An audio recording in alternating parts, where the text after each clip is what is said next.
علم دین حاصل کرنا ہر مسلمان مرد اور عورت پر فرض ہے۔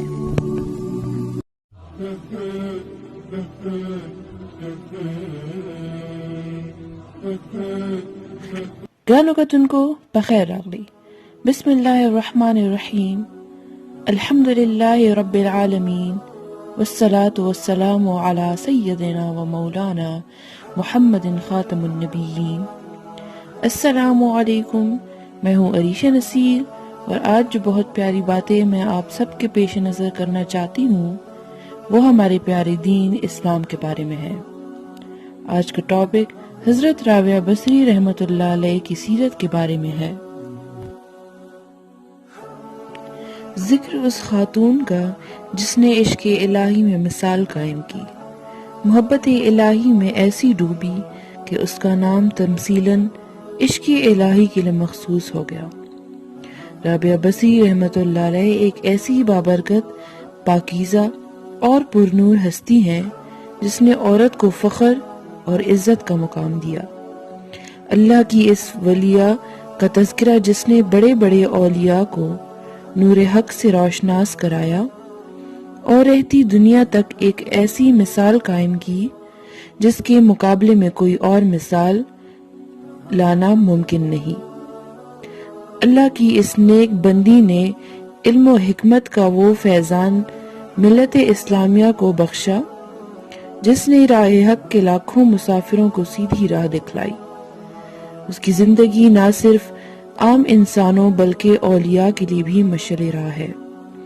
تصوف کے ائمہ میں پہلی وہ واحد خاتون جس نے اس راہ کی بنیاد رکھی، وہ ان لوگوں میں نہ صرف شامل ہے بلکہ اولین میں سے ہے جس نے عشق الہی میں ڈوب کر ایک ایسی راہ کھول دی جو خالص اللہ کی طرف جاتی ہے۔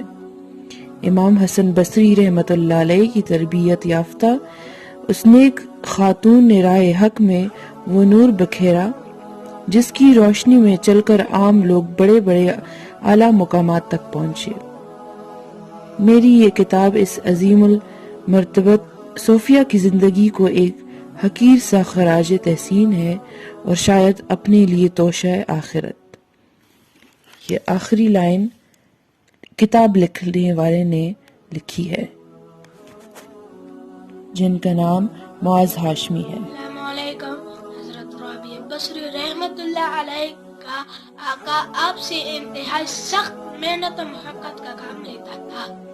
آپ رحمت اللہ علیہ کا آقا آپ سے انتہائی سخت محنت و مشقت کا کام لیتا تھا۔ اس کے باوجود آپ دن بھر کام کرتی اور رات بھر عبادت کرتی رہتی اور دن میں بھی اکثر روزے سے ہوتی۔ اتفاقاً ایک دفعہ رابعہ بصری رحمت اللہ علیہ کا آقا آدھی رات کو جاگ گیا اور کسی کی گریزاری کی آواز سن کر دیکھنے چلا کہ رات کے اس پہر کون اس طرح گریزاری کر رہا ہے۔ وہ یہ دیکھ کر حیران رہ گیا کہ رابعہ بصری رحمت اللہ علیہ اللہ کے حضور سربسجود ہیں اور نہایت عاجزی کے ساتھ کہہ رہی ہیں، اے اللہ، تو میری مجبوریوں سے خوب واقف ہے، گھر کا کام کاج مجھے تیری طرف آنے سے روکتا ہے، تو مجھے اپنی عبادت کے لیے پکارتا ہے مگر میں جب تک تیری بارگاہ میں حاضر ہوتی ہوں نمازوں کا وقت گزر چکا ہوتا ہے، اس لیے میری معذرت قبول فرما لے اور میرے گناہوں کو معاف کر دے۔ اپنی کنیز کا یہ کلام اور عبادت کا یہ منظر دیکھ کر حضرت رابعہ بصری رحمت اللہ علیہ کا آقا خوف خدا سے لرز گیا۔ اس نے یہ فیصلہ کیا کہ ایسی اللہ والی کنیز سے اپنی خدمت کروانے کی بجائے بہتر یہ ہوگا کہ خود اس کی خدمت کی جائے۔ صبح ہوتی ہی وہ آپ کی خدمت میں حاضر ہوا اور اپنے فیصلے سے آپ کو آگاہ کیا۔ اس نے کہا کہ آج سے آپ میری طرف سے آزاد ہیں، اگر آپ اسی گھر میں قیام کریں تو میری خوش نصیبی ہوگی، وگرنہ آپ اپنی مرضی کی مالکہ ہیں۔ تاہم اگر آپ یہاں سے کوچ کر جانے کا فیصلہ کرتی ہیں تو میری بس ایک درخواست ہے کہ میری طرف سے کی جانے والی تمام زیادتیوں کو اس ذات کے صدقے معاف کر دیں جس کی آپ راتوں کو جاگ جاگ کر عبادت کرتی ہیں۔ اللہ علیہ پوری رات جاگ کر عبادت کرتی تھی۔ عبدہ بنت ابی شوال جو کہ بہت ہی اچھی اللہ کی بندی ہیں اور حضرت رابعہ رحمۃ اللہ علیہ کی خدمت گزار تھیں، کا کہنا ہے کہ رابعہ رحمۃ اللہ علیہ ساری رات نماز پڑھتی رہتی اور جب طلوع فجر ہوتی تو اپنی نماز والی جگہ پر ہی تھوڑی دیر کے لیے سو جاتی، حتیٰ کہ فجر کی سفیدی پیدا ہو جاتی تو میں سن رہی ہوتی کہ وہ اپنی سونے والی جگہ سے گھبرائی ہوئی ہڑبڑا کر یہ کہتی ہوئی اٹھتی کہ میری جان کتنا دیر سوتی رہو گی، کتنی دیر تم قیلولہ کرتی رہو گی، ہو سکتا ہے کہ تم سو جاؤ اور پھر اٹھنا نصیب نہ ہو اور میدان محشر میں جانے کے لیے ہی اٹھو۔ عبدہ کہتی ہیں کہ حضرت رابعہ رحمۃ اللہ علیہ کی یہی عبادت رہی حتیٰ کہ انہیں موت نے آ لیا۔ اللہ علیہ نے صحراؤں میں زندگی گزارنے کا فیصلہ کیا۔